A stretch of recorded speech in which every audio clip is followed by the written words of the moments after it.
This is 10 places I would actually try and live on for under $1,000 right now in 2025. So some of these places are cities, countries I've actually been to and lived in.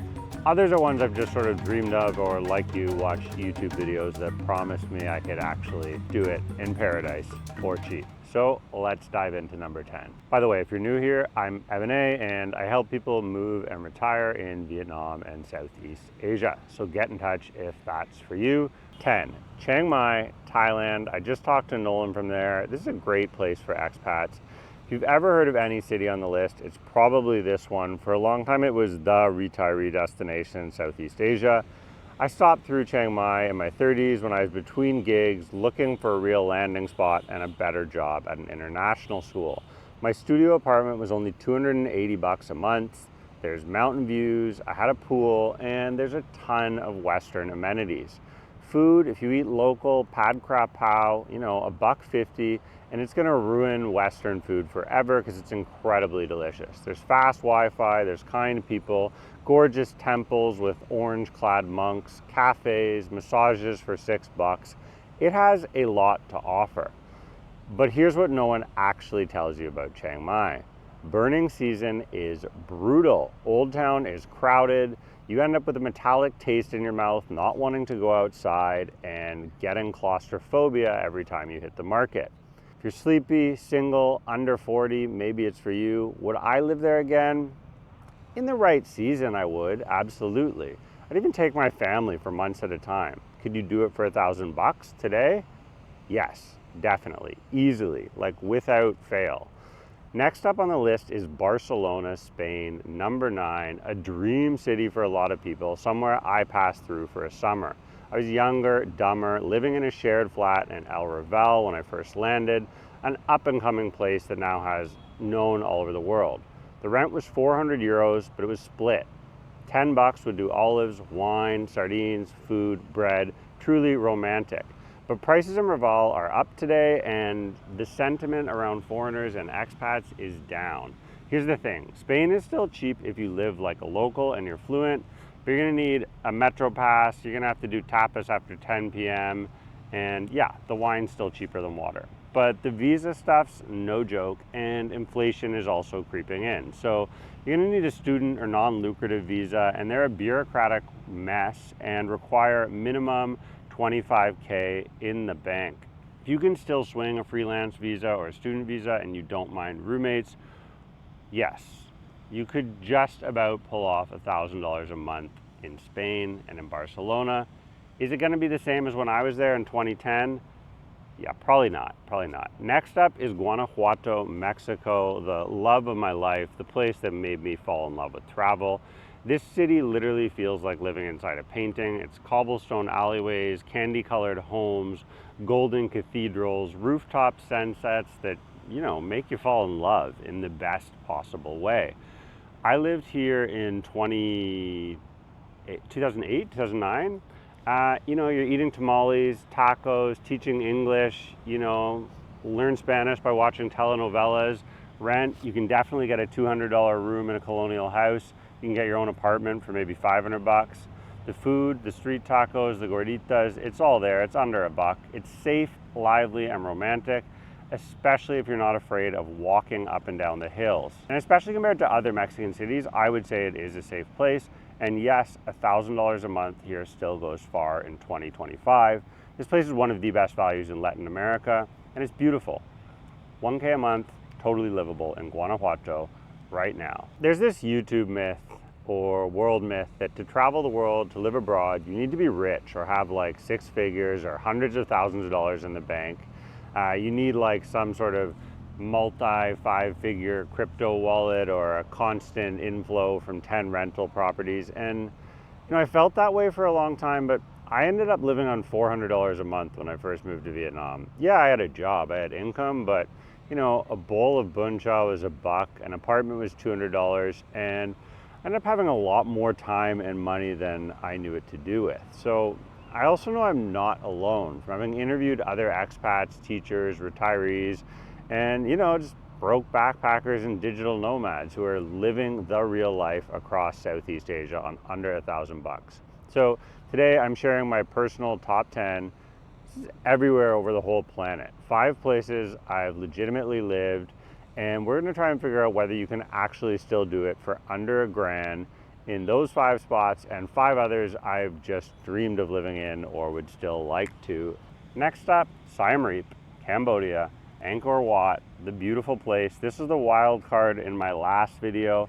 A friend talked me into it, so watch that one. It's if you're not retiring in Thailand, where's next? When I first went here, I arrived sweaty, big-eyed. I found a community of misfits, legends, and probably a few too many drunks for my liking.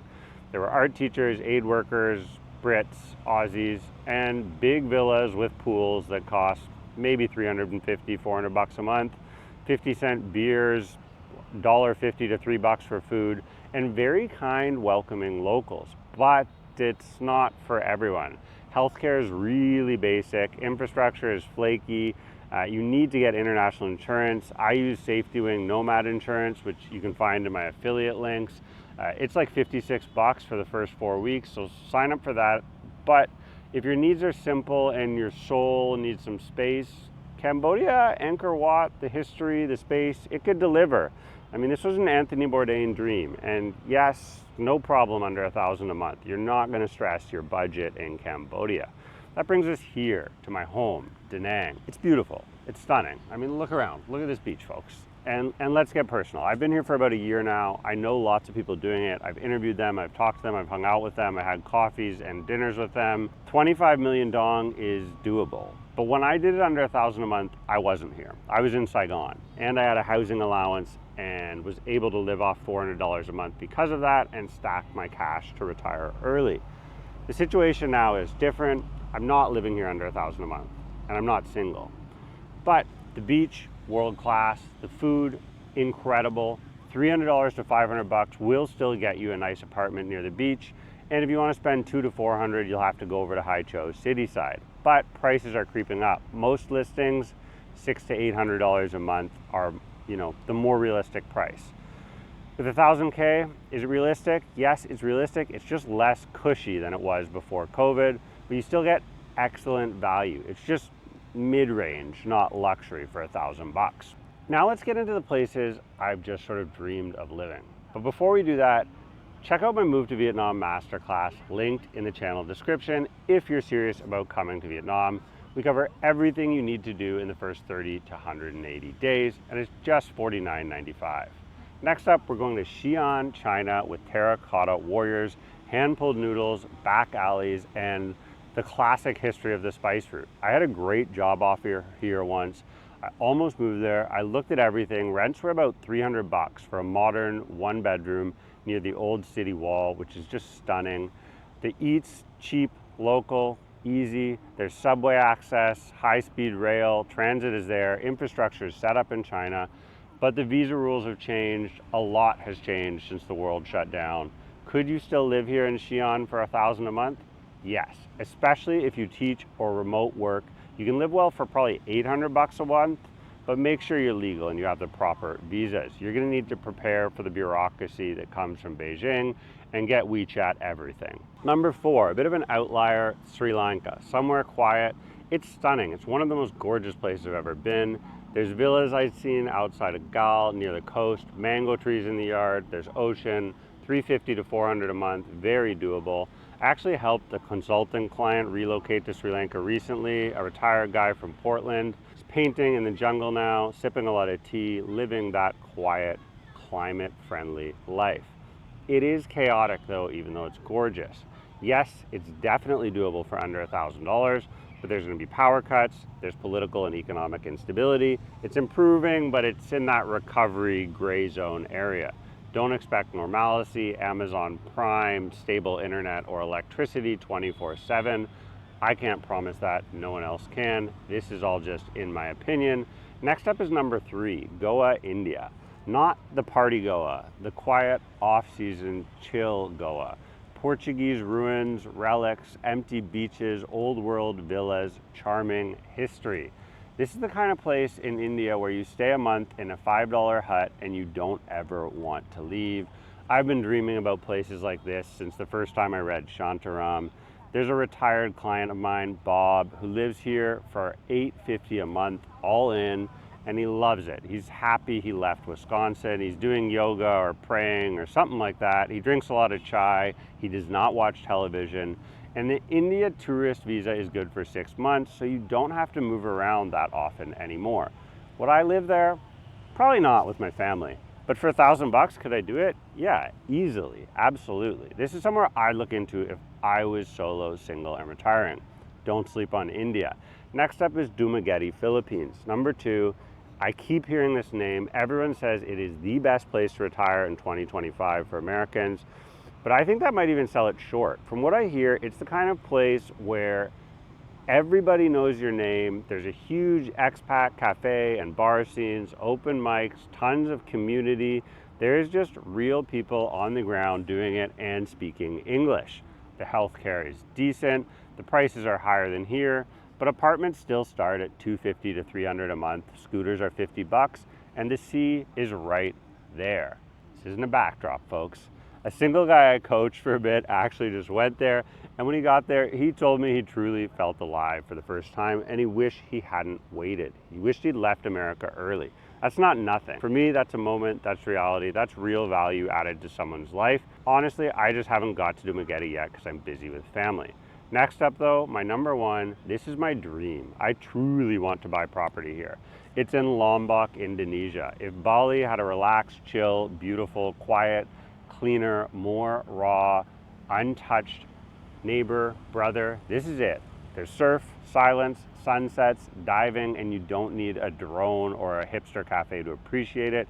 I've never been, but I daydream about it. I Google it. I research property prices to buy myself a freehold where I could build something for the next 30 years. And I know people who are already renting bungalows there for $200. You cook yourself, you live local style. Can you do Lombok for under $1,000? Hell yes. From what I hear, you probably need mosquito nets, a little bit of bug spray, and you are not going to get your Starbucks. So if you want me to do a new video on properties under 100,000 in Southeast Asia and some of the legalities of that, let me know in the comments. It's something I've been thinking about doing a lot, is some real estate, both in the videos and the newsletter. So just, again, shout me out, let me know for that. You can get in touch that way too, and email through costoflivingabroad.com/newsletter. You give me your email, then send one to me. To do this, you don't need to be rich. To live well abroad, you just have to be committed. You have to do some research, make a plan, be curious and courageous. Seriously though, guys, I've helped others. You can do this. And if you're stuck, if you're wondering if you can actually get off the couch and make the move, if you're wondering if you can make your pension stretch far enough, the answer is yes. You can seriously live better in so many places in the world outside of America for so much less. You can start over, not someday, right now, this year. There's absolutely no reason to wait.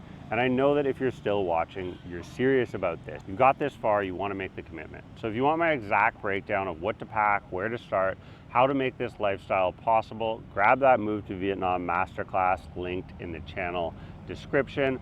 Or if you're still researching different areas, you want some broader help to get access to all of my courses, my guides, and my own personal help, try the membership out for a year or just for a month at the cost of living abroad.com, or just keep binging these videos. Most recent one is here. The best one for you is right here. I'm Evan A. See you soon on the beach.